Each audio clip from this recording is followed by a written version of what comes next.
के श्लोक नंबर 62 में भगवान स्वयं कह रहे हैं कि अर्जुन उस परमेश्वर की शरण में जा जिसकी कृपा से परम शांति व शाश्वत स्थान अर्थात सतलोक को प्राप्त होगा।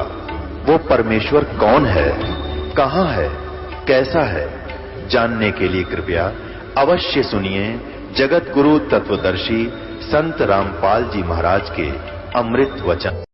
तो उन ज्ञानियों ने अपने आप निष्कर्ष निकाल लिया कि ओम नाम जाप है, वेदों में लिखा है, उस ओम नाम का रट लगा दी। और फिर साथ में एक वेदों से बाहर एक और आकाशवाणी करके इस काल ने और न्यारा खूटा ठोक रखा है, अलग से और एक भ्रमित किया हुआ है जीव को। जैसे ब्रह्मा जी कमल के फूल पर विद्यमान थे, उत्पन्न हुए, यानी वहां उनको बैठा दिया, होश में ला दिया, वैसे उत्पन्न ते पहले कर चुका था, उनको बेहोश किया हुआ था, कोमा में डाल रखा था, प्रवेश करते रहे, ये जवान हो गए तो उनको सचेत करके कमल के फूल पर बैठा दिया इस ज्योति निरंजन ब्रह्म ने, काल ने।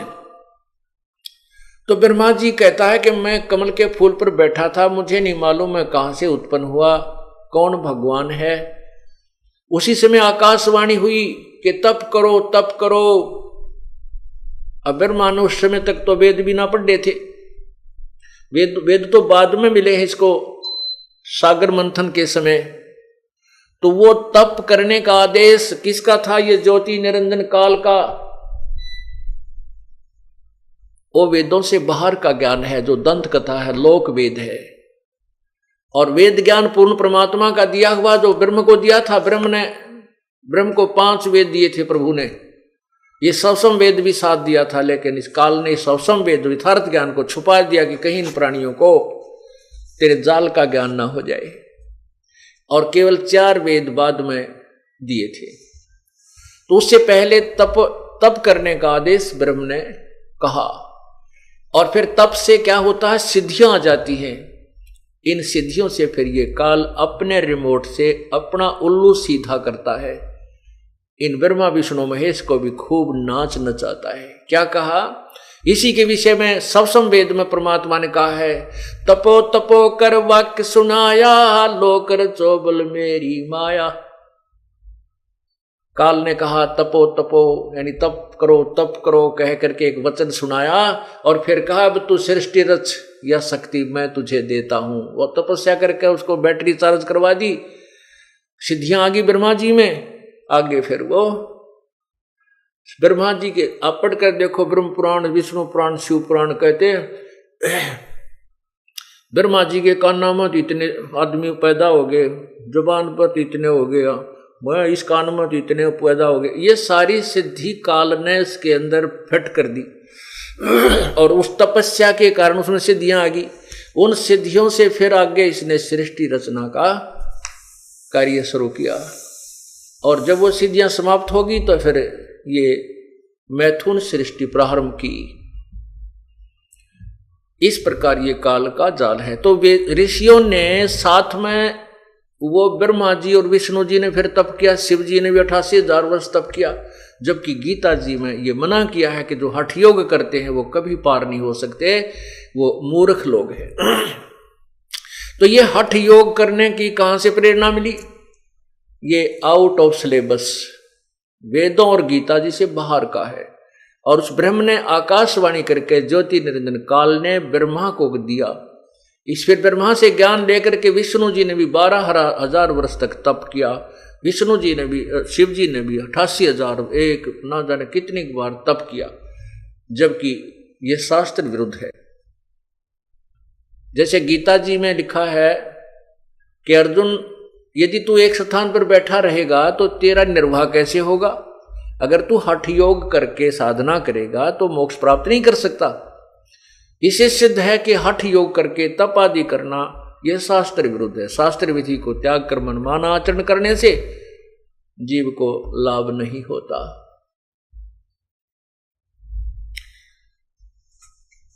तो उन ऋषियों ने साधनाएं की,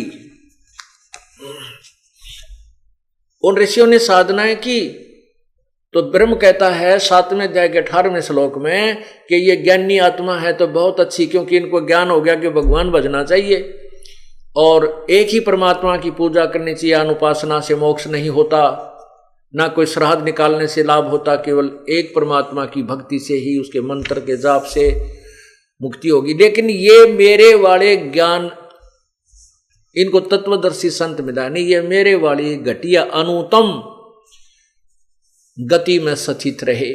ओए होए, मेरे वाली ये घटिया, क्योंकि जन्म मृत्यु बड़ी रहेगी, कर्म का दंड गधा कुत्ता सूअर भी बनना ही पड़ेगा।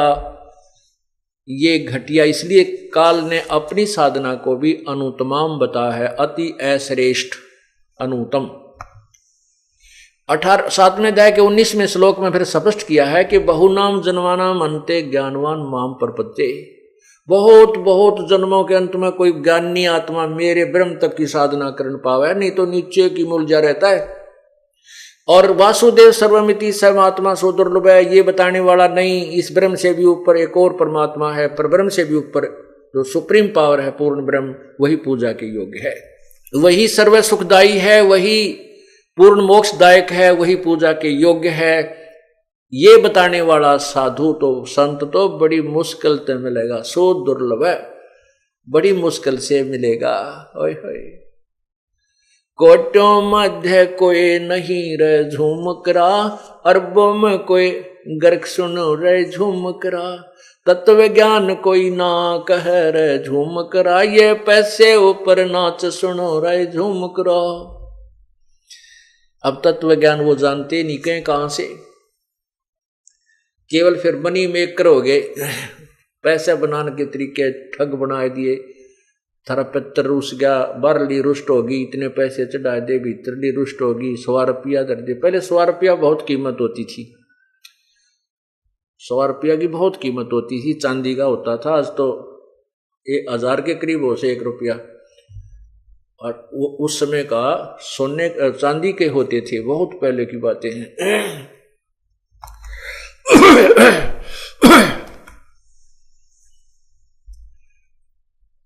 अपने आत्माओं, इस काल ने कैसा जाल बनाया है। भाई भला मान चाहे बुरा मान, एक ओछी चाली चाल तन, सतपुर से बुला दिया आप जना लिया, कुछ ना सोची काल तने।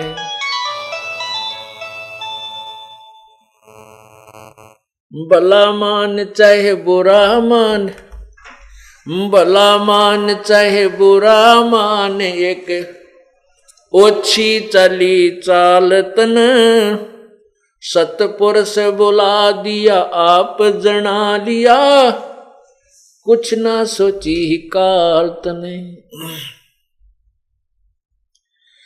वेद पुराण कुरान बनाए, अधूरा कछ दिया ज्ञान तन, सुख संवेद का भेद छुपा के, गलती करी महांत ने।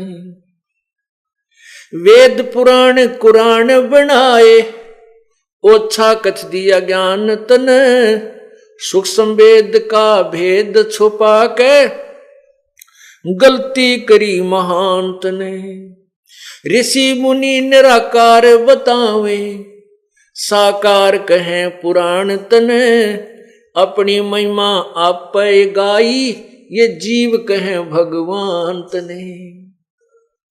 ऋषि मुनि निराकार बतावे, साकार कहें पुराण तने, अपनी महिमा आप गाई, जीव कहें भगवान तने। तपतशला पे भूने के खावे, ये जीव किए घने काल तन, सतपुर से भुला दिया आप जना लिया, कुछ ना सोची काल तने। भला मान चाहे बुरा मान, एक ओछी चाली चाल तन, सतपुर से बुला दिया आप जना लिया, कुछ ना सोची काल तने। ऋषि मुनि सब करें तपस्या, ए भगवान हमें मोक्ष दिए, तप करवा के राज दे दिया, फिर 184 में ठोक दिए। ऋषि मुनि सब करे तपस्या, हे भगवान हमें मोक्ष दिए। तप करवा के राज्य दे दिया, फिर 184 में ठोक दिए। 5 तत्व की कैद बना के इसके अंदर रोक दिए। मोह ममता की बेड़ी ला के जड़ कर्म गले में तोक दिए। 5 तत्व की कैद बना के इसके अंदर रोक दिए। मोह ममता की बेड़ी ला के जड़ कर्म गले में तोक दिए। काम क्रोध अहंकार लोभ का खूब बना दिया जाल तन। सतपुरुष बुला दिया आप जना लिया, कुछ ना सोची काल तने। भला मान चाहे बुरा मान एक ओछी चली चाल तन। सतपुरुष बुला दिया आप जना लिया, कुछ ना सोची काल तने। एक माई का पति मर्या वो दुख में माथा फोड़ थी।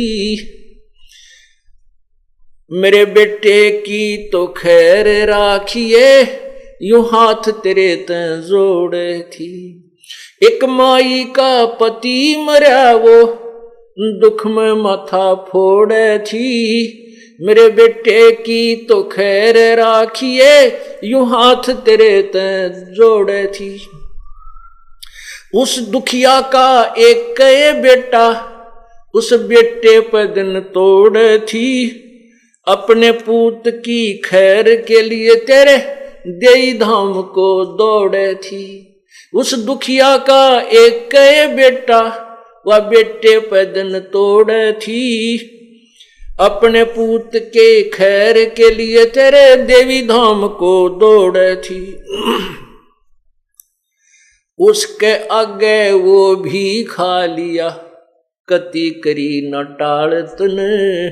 सतपुरुष बुला दिया आप जना लिया, कुछ ना सोची काल तने। भला मान चाहे बुरा मान एक ओछी चली चाल तन। सतपुरुष बुला दिया आप जना लिया, कुछ ना सोची काल तने। एक तरफ तो कंस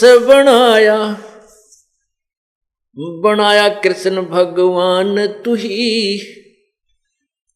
अपना स्वार्थ सिद्ध करने को ये बना दी चारों खान तू ही। एक तरफ तो कंस बनाया कृष्ण भगवान तू ही। अपना स्वार्थ सिद्ध करने को ये बना दी चारों खान तू ही। सतगुरु जी की मेर हुई तब हमने तेरी जाने हुई। अच्छी उपासना सारी ये छुट गई, अब बुरे कर्मों से आन हुई। सतगुरु जी की मेर हुई तब हमने तेरी जाने हुई। ये अच्छी उपासना सारी ये छुट गई, बुरे कर्मों से आने हुई। राम देवानंद धन मेरे सतगुरु, उधार दिया रामपाल तने। सतपुरुष भुला दिया आप जना लिया, कुछ ना सोची काल तने। भला मान चाहे बुरा मान एक ओछी चली चाल तने। सतपुरुष भुला दिया आप जना लिया, कुछ ना सोची काल तने। सत साहिब।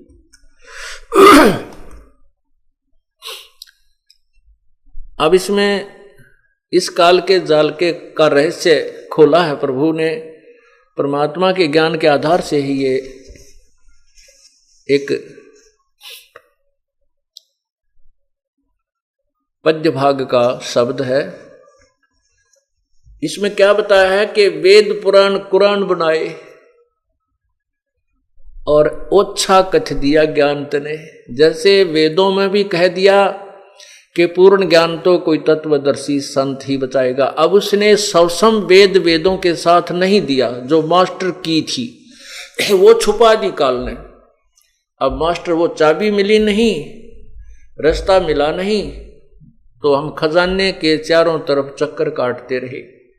वो धन नहीं मिला जिसका संकेत लिखा हुआ था, जिसका संकेत दिया हुआ था। कैसे?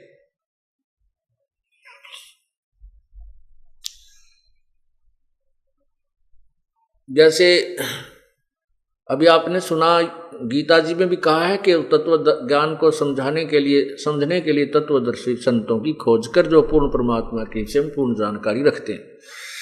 ऐसे ही कुरान शरीफ के अंदर सूरत फुरकानी नंबर 25 आयत 52 से 59 में स्पष्ट किया है कि वो परमात्मा कबीर है। और कुरान शरीफ के ज्ञानदाता अर्थात जिसको हजरत मोहम्मद जी अपना अव्यक्त खुदा मानते हैं, अल्लाह मानते हैं, वो कह रहा है कि ए पैगंबर हजरत मोहम्मद, मैं तुझे जो ये आयत बता रहा हूँ अर्थात कुरान शरीफ का ज्ञान दे रहा हूँ, इन पर विश्वास कर और इन काफरों का कहा मत मानना जो इन मेरे द्वारा दिए जा रहे कुरान शरीफ के ज्ञान को नहीं मानते। वो इस पे विश्वास नहीं करते कि कबीर परमात्मा है। और आप इसके लिए संघर्ष करना अर्थात उनकी बातों में मत आना, लड़ाई नहीं करना। संघर्ष का अर्थ, जिहाद का अर्थ झगड़ा नहीं होता, संघर्ष। वो कहते हैं ये कबीर भगवान नहीं है तो उनकी बातों को मत मानना। भगवान ने कहा, हजरत मोहम्मद जिसे मुसलमान धर्म चला है। फिर ये भी बताया है कि वो वही परमात्मा है जिसने सभी सृष्टि रची है। 7 दिन में सृष्टि रची, 7वें दिन तख्त पर जा, 6 दिन में सृष्टि रची और 7वें दिन तख्त पर जा बैठा। फिर ये बताया है कि वही कुरान शरीफ के ज्ञान देने वाला अल्लाह कह रहा है, वो अव्यक्त प्रभु कह रहा है कि उस परमात्मा के विषय में तो किसी बाखबर से पूछ देखो। वो अविनाशी है, वो कभी मरने वाला नहीं है। उसके बारे में किसी बाखबर अर्थात तत्वदर्शी वेल नोन पर्सन जो परमात्मा के विषय में तत्व ज्ञान रखता है उससे पूछिए। इससे सिद्ध होगा कि कुरान शरीफ का ज्ञान भी इनकम्प्लीट, वेदों का ज्ञान भी इनकम्प्लीट, गीता जी का ज्ञान भी इनकम्प्लीट, अधूरा, ओछा है। इसके साथ साथ इसने अपने आप को प्रभु सिद्ध कर लिया। ऋषि मुनियों को साधना में दर्शन देता है, कभी विष्णु रूप में, किसी को शिव रूप में। जब समाधि लगाते हैं तो उसके अंदर जब ये ध्यान में जाते हैं तो उनको किसी को शिव रूप में, किसी को विष्णु रूप में दर्शन देता है, किसी को ब्रह्मा रूप में। तो फिर कोई विष्णु जी का आश्रित हो गया, कोई शिव जी का आश्रित हो गया, और आखिर में फिर इनका डिंडोरा पीटना शुरू कर दिया कि यही भगवान है, सर्वशक्तिमान है। ये हमने साधना में देखे, इनके चित्र बनाए। ये तस्वीर जो आपके पास विद्यमान है ये ब्रह्मा विष्णु महेश की तस्वीरें हैं, और इन्हीं ऐसा ही स्वरूप वो काल भी बनाता है। इनकी भिन्नता जब आती है जब ये ब्रह्मा विष्णु महेश केवल 4 भुजा ही धारण कर सकते हैं और काल 1000 तक भुजाएं अपनी विस्तार कर सकता है। इस प्रकार इस ज्ञान को सुनना। क्या बताया कि वेद पुराण और कुरान बना के ओछा कथ दिया ज्ञान तने, और सब संवेद का भेद छुपा के गलती करी महान तने। अब सब संवेद जो इसने गुप्त कर दिया, उसी का प्रचार करने के लिए परमात्मा को स्वयं आना पड़ता है। यजुर्वेद ऋग्वेद मंडल नंबर 9 सूक्त 96 में 16 से लेकर 20 मंत्रों में स्पष्ट किया है कि वो कबीर परमात्मा जब भी यहां प्रकट होता है, एक लीला करता है पूरे जीवन रहने की मनुष्य का जैसा, तो एक शिशु रूप धारण करता है। और शिशु रूप धारण कर किया हुआ परमात्मा जब बड़ा होता है तो अपने तत्व ज्ञान को स्वयं ही लोकोक्तियों के माध्यम से कबीर वाणी के माध्यम से उच्चारण करता है, जिस कारण से उसको एक महान कवि की उपाधि प्राप्त होती है। उसको कवि कहने लग जाते हैं, वो होता भगवान है।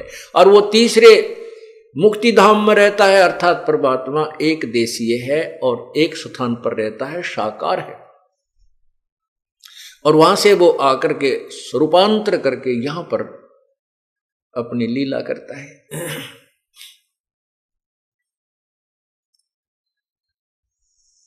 अब तीसरा धाम कौन सा है? एक धाम ये काल का लोक 21 ब्रह्मांड, और दूसरा स्थान धाम परब्रह्म के साथ संग ब्रह्मांड, और तीसरा धाम सत्यलोक है, जहां पर यह परमात्मा कबीर परमेश्वर अपने यथार्थ रूप में विद्यमान है। फिर इसके ऊपर परमात्मा, यही परमात्मा कबीर देव ही अन्य 3 रूप और धारण करता है, और उन्हीं नाना रूपों में स्वयं ही विद्यमान है। अगमलोक, फिर अलखलोक, नेक्स्ट अलखलोक, फिर अगमलोक, और फिर अकैलोक अर्थात अनामी लोक, वहां पर भी प्रभु 3 रूपों में अलग से विद्यमान है। तो फिर वो चौथा लोक कहाँ है? इसी मंडल के 9 के ऋग्वेद मंडल नंबर 9 सूक्त 96 के मंत्र 20 में स्पष्ट किया है कि वो परमात्मा ऊपर एक सफेद गुम्बज के अंदर विराजमान है, और वो चौथे मुक्ति धाम में रहता है। सतलोक से आगे चौथा जो मुक्ति धाम है वो फिर अलखलोक, अगमलोक और चौथा अकैलोक, तो वहां भी वही रहता है जहां से सब सृष्टि का उत्थान हुआ है, जहां से उत्पत्ति हुई है, उसी परमात्मा ने की है। वेदों और कतेबों को पढ़कर ऋषियों और इन काजियों ने, मुल्लाओं ने जो निष्कर्ष निकाला, वो बताया कि भगवान निराकार है, क्योंकि ये इनको समझ नहीं सके। जैसे पवित्र बाइबल में लिखा है कि परमात्मा ने, पूर्ण ब्रह्म ने 6 दिन में सृष्टि रची, 7वें दिन वो ऊपर तख्त पर जा बैठा। तो जा बैठना तो साकार ही होगा, निराकार तो हो ही नहीं सकता। निराकार का तो कोई आकार ही नहीं होता, वो तो सर्वव्यापक है, तो फिर उसको सब जगह ही कहिए, एक स्थान पर नहीं रह सकता। तो वो साकार, वास्तव में साकार है, मनुष्य सदृश्य है। पवित्र बाइबल में यह भी स्पष्ट किया है कि प्रभु ने मनुष्य को अपने ही स्वरूप अनुसार बनाया है। इससे सिद्ध हुआ कि परमात्मा साकार है, मनुष्य सदृश्य, और उसी का प्रमाण हजरत मोहम्मद जी को कुरान शरीफ में बताया गया कि वो परमात्मा जिसने 6 दिन में सृष्टि रची, 7वें दिन तख्त पर जा बैठा। तो यहां क्या बताते हैं कि ऋषि मुनि वेद कतेबों को पढ़कर तो निराकार बता रहे हैं, और साकार कहें पुराण तने, पुराणों में साकार प्रभु की महिमा गाई गई है, विष्णु जी की, शिव जी की, ये भगवान है, ये सर्वशक्तिमान है, ये ऐसे कर देते हैं, वैसे कर देते हैं।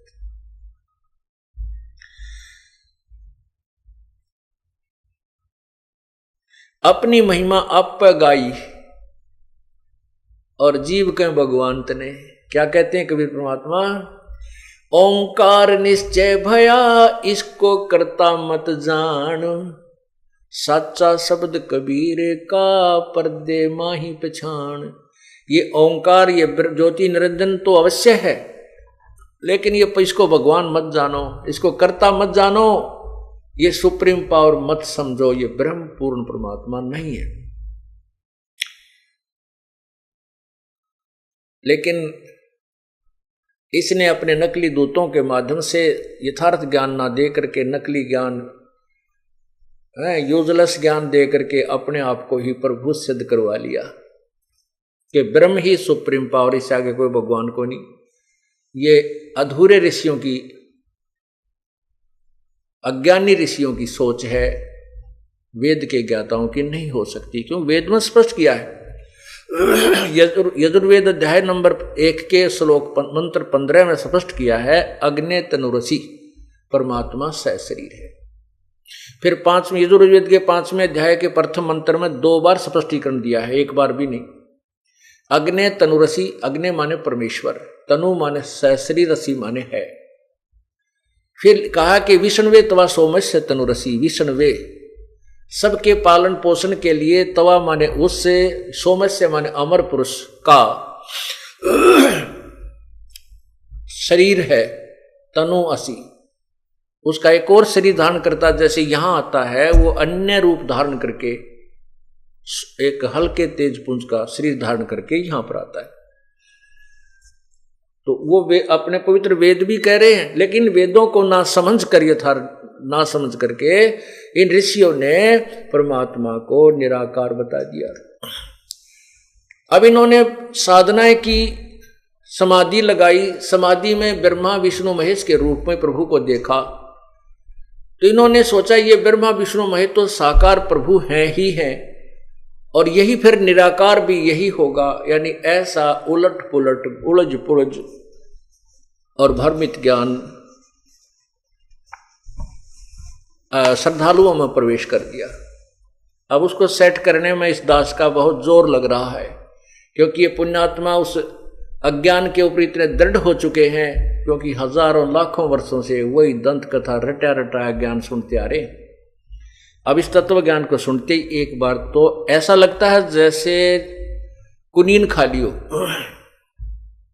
कुनीन की गोली खाली हो, जीभ परखते कड़वी लग गए। पुण्यात्माओं, ये जन्म मरण का दीर्घ रोग है, और इसको नष्ट करने के लिए, स्वस्थ होने के लिए यह कड़वी दवाई खानी पड़ेगी या कुनीन खानी पड़ेगी। ये तत्व ज्ञान रूपी कुनीन का अपने फांका लगाना ही पड़ेगा, ये सुनना ही पड़ेगा, और इसी से आपका ये दीर्घ रोग कटेगा। क्या बताते हैं? ऋषि मुनि सब करे तपस्या, हे भगवान हमें मोक्ष दिए, तप करवा के राज दे दिया, फिर 184 में ठोक दिए। देख कितना न्याय करता है ये। अब भोड़ी आत्मा श्रद्धालु गिड़गिड़ाते हैं, इतनी कठिन साधना करते हैं, जिनकी पलक भी जमीन पर टिक गई, इतने लंबे समय तक तप किया है, और शरीर भी जीर्ण शीर्ण हो गया, खाने की परवाह की नहीं, कोई सेब बनाने की परवाह की नहीं, इतनी कठिन साधनाएं की, किस लिए? कि हमें मोक्ष मिले, हम जन्म मृत्यु के संकट से समाप्त हों, हमारे जन्म मृत्यु का रोग नष्ट हो। और उन बेचारों ने दंत कथाओं के आधार से, सुनी हुई अज्ञान के आधार से तपस्याएं शुरू की। स्वयं ही इस काल ने ऐसा भ्रमित ज्ञान दिया कि तप करो तप करो। ब्रह्मा जी तप कर डरते कि भगवान की आकाशवाणी समझी कि परमात्मा का आदेश है, लेकिन था यूं काल का आदेश। तो यहां कहते हैं ऋषि मुनि सब करे तपस्या, हे भगवान हमें मोक्ष दिए, तप करवा के राज दे दिया, फिर 184 में ठोक दिए। तप से राज मदमानम, जन्म तीसरे शुक्र समानम, राजेश्वरी तपेश्वरी सो राजेश्वरी, राजेश्वरी सो नरकेश्वरी। ये पुराणों का व्याख्यान है, साथ में परमात्मा की वाणी है कि तप से राज मदमानम, फिर जन्म तीसरे शुक्र शवानम। अब तप करके, जैसे चुनक ऋषि की कहानी आपने सुनी, बहुत वर्षों तक तप किया परमात्मा पाने के लिए, लेकिन मोक्ष वो परमात्मा पाने का तरीका नहीं था। आम के स्थान पर बबूल किक्कर का बीज बो लिया, और वो इतना जबरदस्त हो गया कि फिर वो उसमें कांटे कांटे हो गए। अब तपस्या से और ओम नाम के जाप से, क्योंकि जब इंसान समाधि लगाता है ओम नाम का जाप नहीं कर सकता, वो समाधिस्थ होकर के तो केवल अंदर के नजारे देखता है, इस ब्रह्मांड में क्या हो रहा है, कहीं कुछ हो रहा है, कहीं कुछ हो रहा है, कहीं कुछ हो रहा है, जैसे टीवी देखते हैं। और फिर उससे तप हो जाता है। तप का नियम है कि अगले जन्म में उसको राज्य देता है, तप से राज्य मिलता है, और उस राज्य में नरी बकवाद करता है ये राजा। ओए होए, सारी कुबद कुमावे है, थोड़ा बहुत पुण्य कभी सूत बैठ जाएगा, दिवर पुण्य भी कर देता है, लेकिन पाप घना करता, अभिमान बन जाता है, दूसरे की ना नहीं सुन सकता, ना जाने कितने प्राणियों को की हिंसा भी कर डालता है, पीड़ाएं भी देता है, ना जाने कितने कुकर्म इकट्ठे कर लेता है। और फिर क्या बनता है? जैसे वो सिद्धियां आ जाती हैं उस तपस्वी के अंदर, चुनक ऋषि में सिद्धियां आ गई थी, तो मानधाता चक्रवर्ती राजा की बेहतर सोनी सेना अपनी सिद्धि शक्ति तय बना कर एक एटम बम पुतली और उनको नष्ट कर दिया, मार डाला। अब उस ऋषि के वो पाप बैड अकाउंट में लिखे गए और जो उसने तप किया वो गुड अकाउंट में लिखा गया। तप से वो राजा बनेगा, ओम नाम के जाप से वो ब्रह्मलोक में जाएगा जितना भी उसने किया, और ब्रह्मलोक में भी अपने पुण्य को समाप्त करके फिर राजा बनेगा, राज को भी नष्ट करके फिर कुत्ता बनेगा, सिर में कीड़े पड़ेंगे उसको और उसकी खाज लगेगी, टांग टूटेगी, लूचरा होगा, ब्रेन मैटी होगी, क्योंकि पुण्य तो वहां खा लिए स्वर्ग महास्वर्ग में, ब्रह्मलोक में।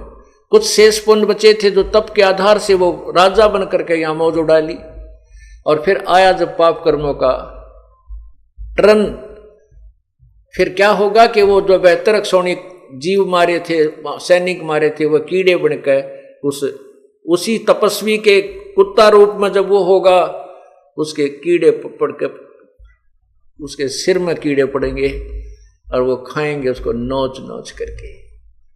तो यहां परमात्मा क्या बताते हैं, ऋषि मुनि सब करें तपस्या, हे भगवान हमें मोक्ष दिए, तप करवा के राज दे दिया, फिर लख 84 में ठोक दिए। 5 तत्व की कैद बढ़ा के इसके अंदर रोक दिए, और मोह ममता की बेड़ी हिला के जड़ कर्म गले में तोक दिए। पहले हाथों में थकड़ी और पैरों में एक और चैन बेल बांधी जाती जिसको बेड़ी कहते, और गल में एक और भारी वस्तु का भारी बेल डाल के और नीचे तक उन तीनों का एक कनेक्शन कर देते थे, बेड़ी का भी और नीचे हथकड़ियों का भी, और गल में वो और एक भारी वजनी वस्तु डालते थे लोहे की। तो ये क्या बताता है कि जो तुम काल की जाल में कैद में रह रहे हो, ये कैसे तुमने बांध रखा है, 5 तत्व की कैद बना के। ये शरीर आपका एक ये कैद है, ये बंधन है, इसमें आपको बांध दिया, इसमें डाल दिया, इस जेल में। इसमें बांधने के क्या क्या बेड़ी और हथकड़ी और तोक हैं। कहते हैं मोह ममता की बेड़ी लाके एक दूसरे में, ये मेरा पुत्र है, ये मेरी पुत्री है, ये मेरी काया, ये मेरा जो है ना संपत्ति है, ये मेरी कोठी है, कार है। कहते ये जो मोह ममता की बेड़ी तेरे बांध रखी है, और फिर जड़ कर्म गले में तोक दिए, जड़ कर्म गले में तोक दिए कि तेरा कर्म अच्छा करेगा तो अच्छा मिलेगा, बुरा करेगा तो बुरा मिलेगा, ये और हमारे गले में बांध दिए इसने। तो फिर क्या बताते हैं, काम क्रोध अहंकार लोभ का ये खूब बुना दिया जाल तने। एक बहन ने अपनी आत्मकथा बताई, इस सत्संग को सुनकर, 5 दिन का सत्संग किया था हमने एक जगह,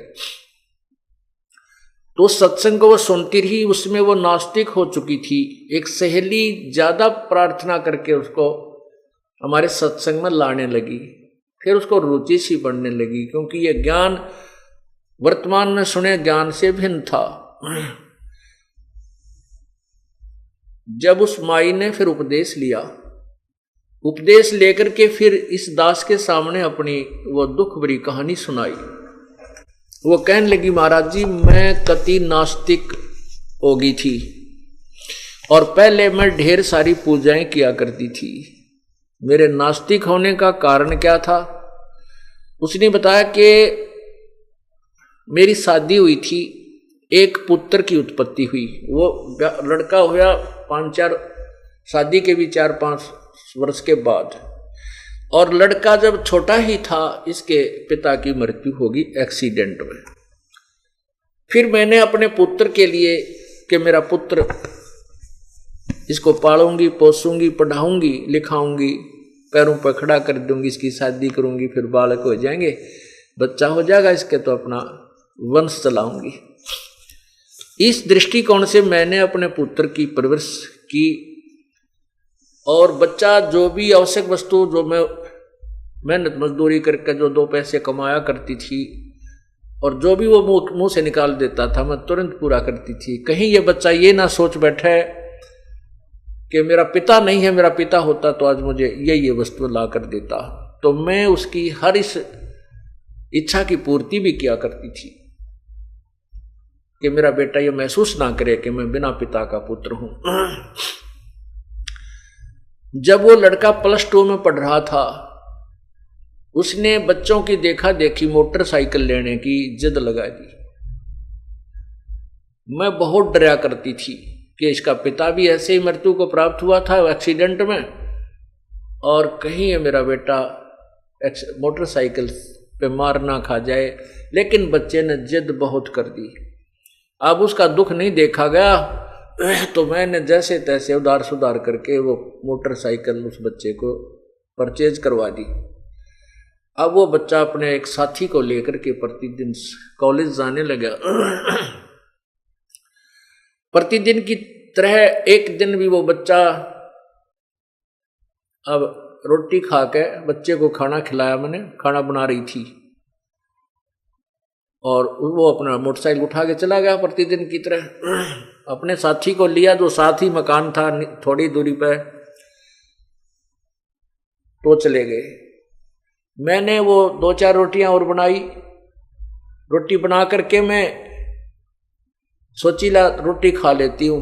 मैंने ऐसे ग्रास मुंह की तरफ किया था, इतने में वो लड़का उसका साथी, उसके भी चोट लगी हुई, कपड़े फटे हुए, थोड़ा बहुत रक्त उससे भी निकल रहा था। वो भाग गया आया, कहने लगा आंटी मेरे अब भाई की मृत्यु होगी ना, वो एक्सीडेंट हो गया भाई का। अब उसने नो कहा और मेरे हाथ से वो रोटी छूट गई मुंह में, जो आज खाने के लिए ग्रास उठाया था।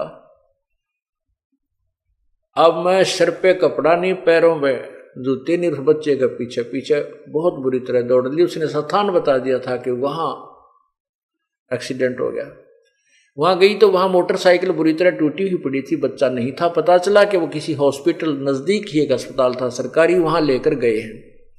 वहां जाकर पता चला कि वो जाते ही पता लग गया कि उसकी मृत्यु हो चुकी है। कहते मैंने द्वार, उस हॉस्पिटल की द्वार का टक्कर मारी, मेरा सिर फट गया, बेहोश हो गई, 7 टांके आए मेरे सिर में। उसके बाद रो रो का बुरा हाल हो गया।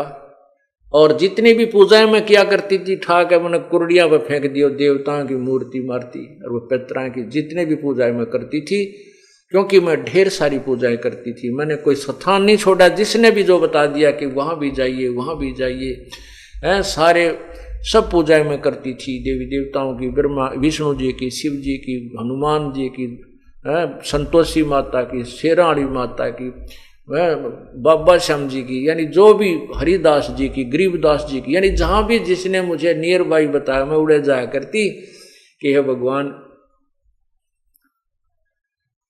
मेरे बच्चे की लंबी आयु देना। परमात्मा कहते हैं आए हाय कि जो खावे ताको, जो बख्शक ताको विश्वासा, और जो रक्षक उसते ये फिरे उदासा। जो इनको खाता है, जो भक्षक है, उसको तो ये भगवान मान रहे हैं काल को तो, और जो रक्षक है कबीर परमात्मा, उस तो उदास फिरते हैं, कहते ना तू भगवान नहीं, भगवान तो यही है, ब्रह्म है, और ब्रह्मा विष्णु महेश ही प्रभु हैं। क्या कहते हैं परमात्मा, मैं रोवत हूं सृष्टि को, ये सृष्टि रोवे मोहे, गरीबदास इस वियोग को समझ न सकता कोई। गरीबदास जी महाराज कबीर परमात्मा के विषय में बता रहे हैं। गरीबदास जी को कबीर परमेश्वर ने यह ज्ञान बताया, उसका आगे वो वर्णन कर रहे हैं कि कबीर परमात्मा ये कहते हैं कि मैं तो अपनी प्यारी आत्माओं को रोता फिरता हूं कि तुम मेरे बच्चे हो, मेरी आत्मा हो, तुम मेरे पास आ जाओ, तुम मेरे ज्ञान को ग्रहण करो, मैं तुम्हें अपने सतलोक में ले चलूंगा। और ये मुझे कहते हैं नहीं तू भगवान नहीं है, और मुझे ही ढूंढ रहे हैं, मेरे लिए रो रहे हैं, हे पूर्ण परमात्मा, हे सर्व सुखदाई, हे हमारे दुखों को दूर करने वाले, हे प्रभु हमारे हमें दर्शन दे, हमारे दुख कष्टों को निवारण कर। ये मुझे ढूंढ रहे हैं और मैं इनको ढूंढ रहा हूं। हमारे बीच में जो अज्ञान का ये पर्दा, ये भीत द्वार खड़ी कर दी, ये टूटे बिना बात नहीं बन सकती। मैं रोवत हूं सृष्टि को, ये सृष्टि रोवे मोहे। और गरीबदास जी कहते हैं, कबीर भगवान ने कह रहे हैं, हमारे इस वियोग को, हमारे इस बिछड़े हुओं को कोई नहीं समझ पा रहा। हम एक दूसरे से बिछड़े हुए हैं, ये मेरे से दूर हो गए। अब इनका मुंह काल ने मेरे से विपरीत कर दिया, उल्टा ज्ञान इनके हृदय में ठोक ठोक कर भर दिया। ये भगवान को नहीं समझ पा रहे।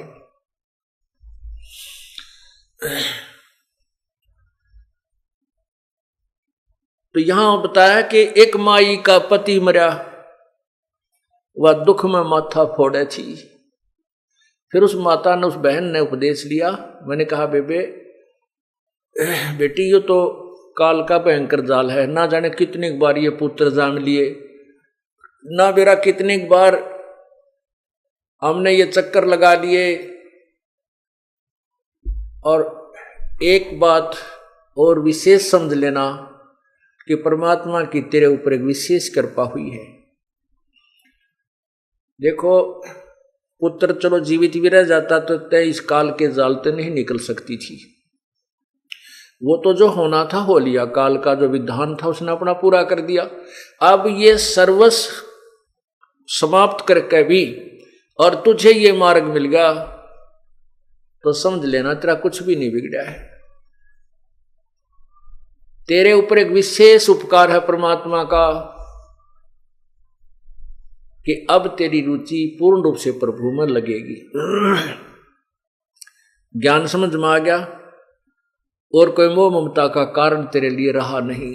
अब जैसे परमात्मा क्या कहते हैं, कबीर जी कहते हैं, हम घर फूक्या अपना और लुका लीन हाथ, उसका घर भी फूक देवा जो चले हमारे साथ। परमात्मा कहते हमने तो अपना घर जला दिया और एक बढ़ता हुआ मसाल हाथ में ले रखा, मिराड मसाल, और उसका भी घर फूक दें जो हमारे साथ चलेगा, उसका भी घर का नाश कर देते हैं। अब यहां इस बात को समझना है, कैसे नाश करते हैं। हमारे शरीर में और ज्यादा जो मोह ममता रूपी घर किए हुए हैं, ये अड़ंगा भरा है। कहते हैं जो हमने तो अपना ये घर साफ कर लिया, फूक फाक दिया, इसके अंदर जो कबाड़ भरा था, और उसका घर भी फूक दिया जो हमारे साथ, अर्थात हमारा पंथी होगा, हमारा हम सफर होगा, हमारे अनुसार जो चलेगा, उसका भी ये सारा कबाड़, उसके घर के अंदर का सारा गंद जला देंगे।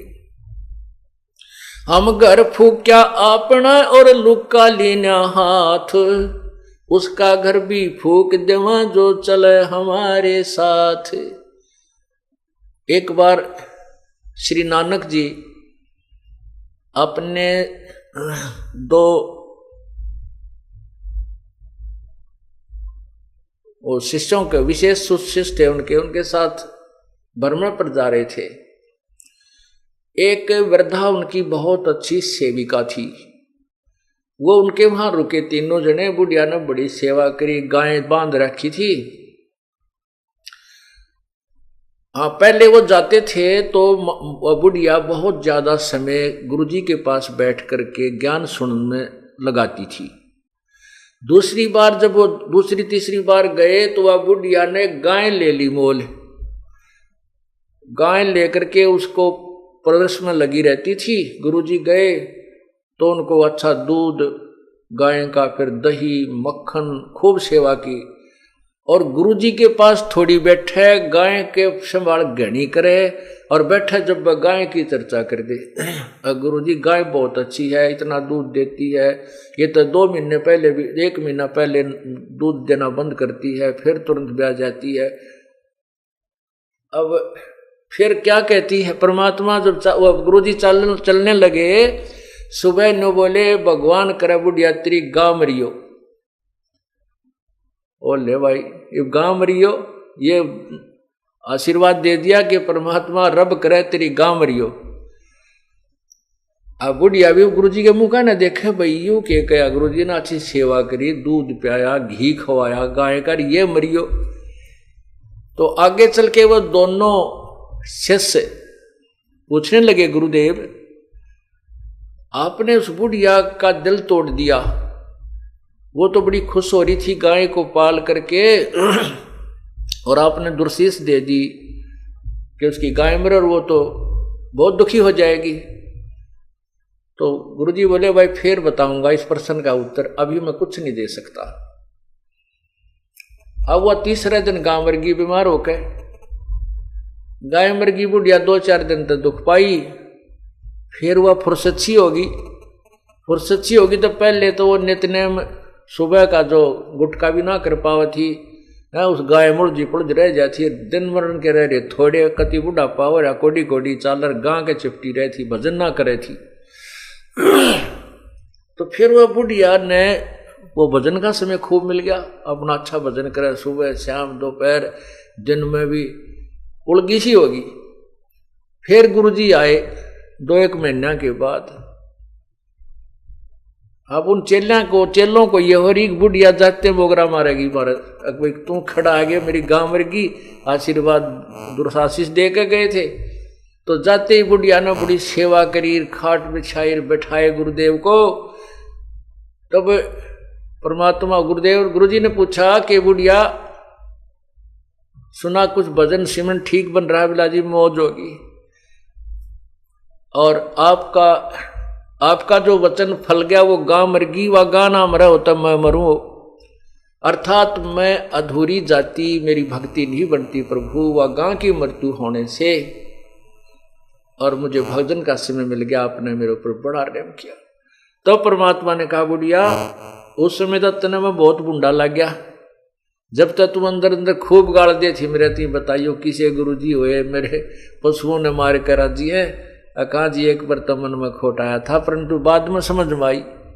तब परमात्मा उस गुरुदेव ने बताया श्री नानक जी ने कि बुढ़िया ये काल का जाल है, ईब तेरा कौन सा पहलवान बनने का समय है, अपने 2 रोटी खा लू की सूखी भजन करे, बताई दूध मत के काटेगी के दही न फूकेगी, टाइम तेरा थोड़ा सा रह रहा है, भक्ति तू कर नहीं रही थी, सारा दिन गां की चर्चा चल रही थी, इससे के चक्कर में रह थी, मैं भी तेरे पास डटा तो तूने सारा दिन में तो जो है ना 10% मेरी बात सुनी, 90% तू अपने झंझट में फंस रही थी। अब तेरे उपकार के लिए ये आशीर्वाद देना पड़ा कि तेरी या गऊ यहां से छुटे। तो पुण्यात्मा फिर बुढ़िया का कसूती समझ में आ गई, अके भगवान कति नाश हो गया था, मेरे तो अंतिम समय आ रहा था और कति राम नाम की रुचि रही नहीं थी, गाय मुड़ रही थी। तो पुण्यात्मा संत जो करते हैं वो ठीक करते हैं, भगवान जो करता है वो बहुत अच्छा करता है। उसके लिए क्या बताते हैं कि कोट जन्म तन भर मत होगे कुछ ना हाथ लगा रे, कुकर सुकर खरबा बोरे कौआ हंस वगारे, कोटि जन्म तू राजा की न मिटी न मन की आशा, और भिक्षक होकर दर दर घूम लिया ये मिला ना निर्गुण रासा। इंद्र कुबेर इसकी पदवी ब्रह्मा वरुण धर्मराया, और विष्णुनाथ के लोक को जाके फिर भी उल्टा आया। अब उस माई का यह बात समझ में आई तो वो घनी खुश होगी, न बोली बेटा तक गया सो यो तो दुख भूला नहीं जाता, लेकिन अब काम सीधा मिल गया मुझे। अपनी भक्ति करी बुढ़िया ने खूब डट के, और कहते हैं वहां उसके दूसरे पड़ोसी बता रहे थे कि शाम के समय एक पैर नीचे बुढ़िया का, एक पैर ऊपर, और नो कड़लाएं जैसे नो की नो सुबह बैठी पाई मरी पाई, आराम से गई, यानी इतना सुंदर मौत हुई पता भी नहीं चला। तो पुण्यात्माओं इस काल के जाल को परमात्मा ही समझा सकता है। कहते एक तरफ तो कंस बनाया कृष्ण भगवान तू ही, अपना स्वार्थ सिद्ध करने को बना दी चारों खान तू ही। अब देखो काल का कितना जबरदस्त जाल है। एक तरफ तो कंस राक्षस पैदा कर दिया दुर्बुद्धि, और उसने उसके द्वारा फिर अपनी ही बहन को यातनाएं दिलवाई। आकाशवाणी खुद कर दी काल ने कि तेरी मृत्यु तेरी ही बहन की 8वीं संतान से होगी, तेरे मारने वाला तेरी बहन की कोख से उत्पन्न होगा। बताइया कि 8 लाग रही थी तो होना था वो हो जाता। ये क्यों बोली आकाशवाणी? किसने बोली? इस काल ने बोली। ये सारे कुकर्म खुद करवाता है, जीव को दोषी बनवा देता है और फिर सजा देता है। अब कंस को कौन ज्ञान समझावे?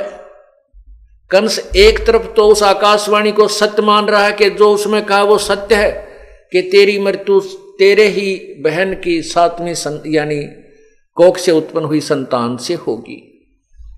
अब पुण्यात्माओं, जब उसको कोई विद्वान गुरु मिलता तो उसको कहता, कंस जब इस आकाशवाणी को तो शुद्ध मान रहा तो इसको फेल कैसे कर देगा? अब तू अपनी सूझबूझ से भगवान के आदेश को कैसे चेंज कर सकता है? या तो होगी तो होगी, तू और पाप इकट्ठे मत कर। अब इतनी दुर्बुद्धि होगी थी उसकी कि उसने अपने आप भगवान से भी बड़ा बनने की चेष्टा की। एक तरफ तो आकाशवाणी को सत्य मान रहा है कि तेरी मृत्यु होगी, ऐसे ही होगी, और फिर उसको निष्क्रिय करने के लिए अपनी बकवाद शुरू की। अपने बहनोई और बहन को कैद में डाल दिया, उत्पन्न होने वाली संतान को बेरहमी से मार डाला, और फिर आकाशवाणी हुई कि तेरे मारने वाला जन्म ले चुका है। आसपास के नवजात शिशु मरवा डाले। ओए कति जो 5-7 वर्ष तक के थे उनको सबको मार डाला, कत्लेआम करवा दिया उस पाप आत्मा ने, और बचा फिर भी कोई ना। और वहां फिर क्या कहते हैं कि एक तरफ तो कंस बनाया कृष्ण भगवान तो ही, और फिर विष्णु को रिमोट भर दिया, विष्णु को वहां उत्पन्न कर दिया, और विष्णु ने फिर उसको कंस को मार दिया। अब कंस के मार देने से, क्योंकि वह इतना अत्याचार कर रहा था, लोग इतने भयभीत हो रहे थे, और कंस के मार देने से, श्री कृष्ण द्वारा मर जाने से सबने बड़ी खुशी जताई। तो श्री कृष्ण जी की महिमा बना दी, भगवान ने पढ़ा है तो भाई भगवान ने पढ़ाई, उन दुखियों ने तो भगवान दिखाई दिया। अब इस प्रकार उस काल ने ये जाल चल के चाल इस श्री कृष्ण जी और उर्फ विष्णु जी अपने पुत्र की महिमा बनवा दी। अब ये भोड़ी आत्मा उसी गुण ने गा गा के, उसी कथाओं को रिपीट कर करके, और श्री कृष्ण अर्थात विष्णु जी सतोगुण भगवान की साधना पर आश्रित कर दिए काल भगवान ने। जबकि वेद कहते हैं कि तीनों गुणों की पूजा ये मूर्ख लोग करते हैं। गीता जी अध्याय नंबर 7 के श्लोक 12 से 15 में स्पष्ट किया है। गीता जी का ज्ञान वेदों का ज्ञान है, और इसमें थोड़ी सी खिचड़ी काल ने अपनी भी पका रखी है, जो युद्ध करवाने के लिए ऊट पटांग अपनी तरफ से भर दिया। कहा है कि तू युद्ध कर, तुझे कोई पाप नहीं लगेंगे। दूसरे अध्याय के 37वें श्लोक में कहता है कि अर्जुन तेरे दोनों हाथों में लड्डू है, यदि युद्ध में यदि तो कहते हैं कि लाभ हानि को भूल के और निस्वार्थ भाव से युद्ध कर तो मुझको ही प्राप्त होगा, विजय को प्राप्त होगा। और 38वें श्लोक में कहता है कि मर गया तो तू स्वर्ग जाएगा युद्ध में, और जीवित रहा तो पृथ्वी का राज भोगेगा। तुरंत ही लाभाणी भी बता रहा है, और एक तरफ से कहता लाभाणी को भूल कर तो युद्ध कर ले। या जो बीच में खिचड़ी उल्टी सुल्टी पकाई है, ये काल के अपने कुछ मिक्स्ड हैं, दोगले शब्द हैं। अर्जुन ने कहा कि भगवान तेरी दोगली बातें मुझे अच्छी नहीं लगती, एक तरफा ज्ञान बता जो मेरे हित में हो, ये स्पष्ट किया। तो वेदों का जो ज्ञान है वो वेदों से मिलता है गीता जी में, और उसके थोड़ा सा भिन्न है वो काल का अपना लोक वेद है। जैसे तपो तपो कर वाक्य सुनाया, लोक रचो बल मेरी माया, बीच में आकाशवाणी करता है, कंस को आकाशवाणी कर दी। ये सारी काल की खिचड़ी है। ये एक तरफ तो कंस बना दिया, उसको ऐसे पाप करवा दिए खुद ही, और एक तरफ अपना अंश भेज दिया, विष्णु भेज दिया श्री कृष्ण रूप में, वो कंस मरवा दिया, और सारे प्राणी उस कंस के ऊपर आश्रित, विष्णु उर्फ कृष्ण जी पर आश्रित हो गए, उसको भगवान मानने लगे। तो वो बुद्धि हमारी ऐसी दृढ़ कर दी काल ने। तो यहां क्या बताते हैं, एक तरफ तो कंस बनाया, बनाया कृष्ण भगवान ने तुही, अपना स्वार्थ सिद्ध करने को ये बना दी चारों खान तुही। सतगुरु जी की मेर हुई तब हमने तेरी जान हुई, राम देवानंद ओछी उपासना सारी ये छुटगी, इन बुरे कर्मों से आन हुई। राम देवानंद धन मेरे सतगुरु, उधार दिया रामपाल तन, सतपुरुष भुला दिया आप जना लिया, कुछ ना सोची काल तन। अब क्या बताते हैं कि परमात्मा सतगुरु कबीर परमेश्वर के तत्व ज्ञान और गुरुदेव की कृपा हुई तो हमने तेरे जानकारी हुई कि तू काल है और ये क्या झंझट है, ये कैसे जाल तूने फैला रखा है। इस प्रकार हमारी ओछी उपासना, आन उपासना, वो सब हमने त्याग दी, वापस छूट गई। अपने आप रुचि ही नहीं रही इन अन्य पूजाओं के करने में, और बुरे कर्मों से आन हुई। बुरे कर्मों से परहेज हो गया, आन होगी, हमें उनकी कसम होगी हम बुरे काम नहीं करेंगे, क्योंकि हमें पता लग गया कि बुरे कर्म करेंगे तो उनका भोग भी भोगना होगा। और परमात्मा गुरुदेव की रजा से इस जीव का उद्धार होता है। पुण्यात्माओं, ये कोई कृपा है प्रभु की। अब वो कृपा केवल कबीर परमेश्वर ही कर सकता है और नहीं कर सकता कोई भी।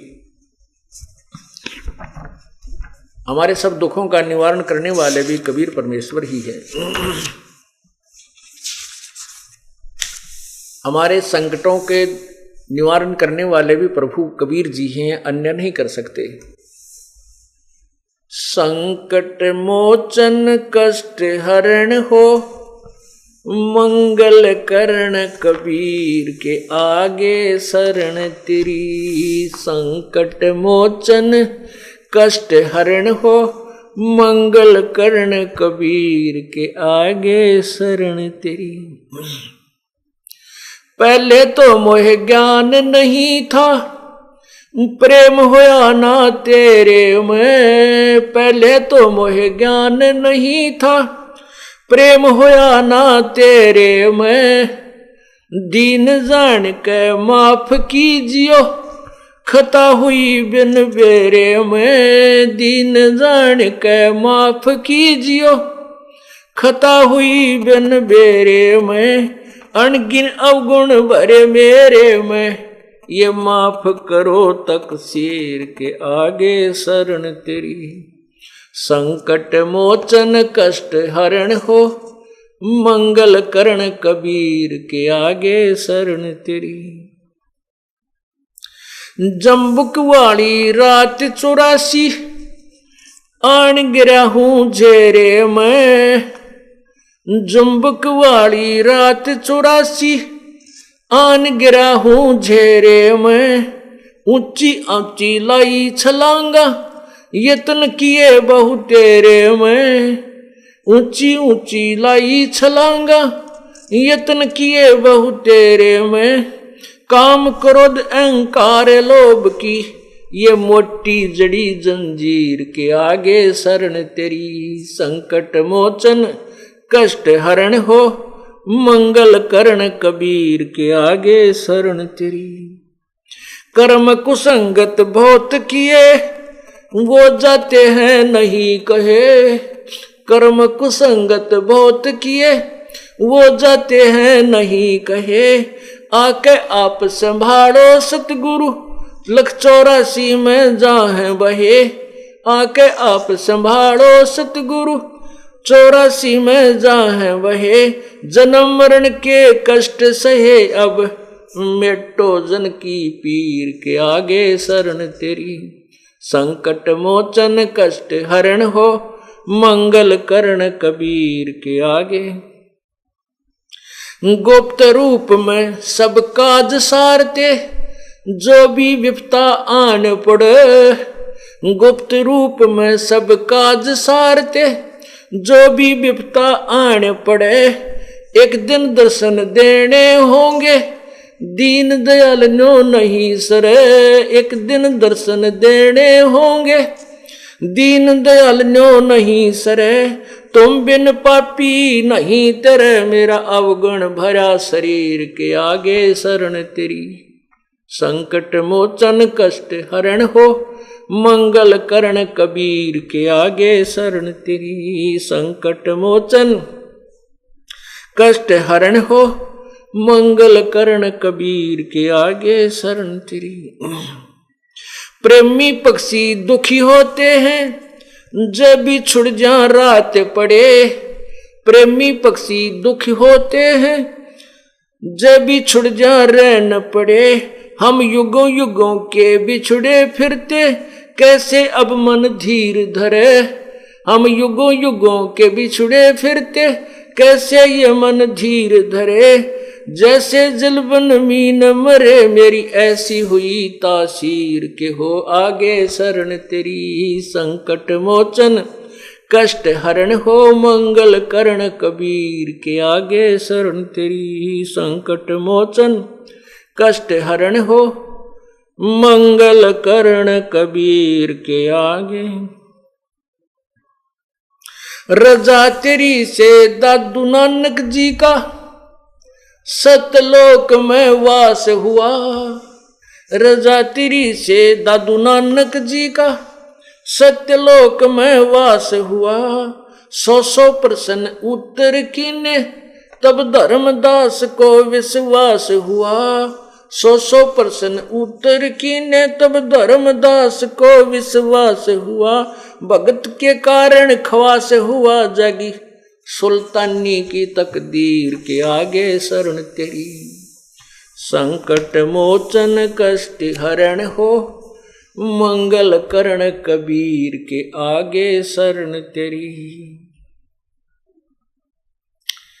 हिरण वाला पैर उलझा लिया, हिरण वाला पैर उलझा किया पड़ मोह माया के चक्कर में, हिरण वाला पैर उलझा लिया पड़ मोह माया के चक्कर में। अब मोहे ज्ञान होया मैं आया इस काल बलि की टक्कर में, अब मोहे ज्ञान होया मैं आया काल बलि की टक्कर में। हरदम तेरा करूं जिक्र में आन पड़ी मोए भीड़ के आगे शरण तेरी। संकट मोचन कष्ट हरण हो मंगल करण कबीर के आगे शरण तेरी। पावचनों के लालच में ये बंदर वाली मूठ गई, पावचनों के लालच में ये बंदर वाली मूठ गई। मूठ खुले ना जान बचे ना हे साहेब या कौन हुई, मूठ खुले ना जान बचे ना हे साहेब ये कौन हुई। रामपाल सतगुरु शरण लई खाई शब्द दूध की खीर के आगे शरण तेरी। संकट मोचन कष्ट हरण हो मंगल करण कबीर के आगे शरण तेरी।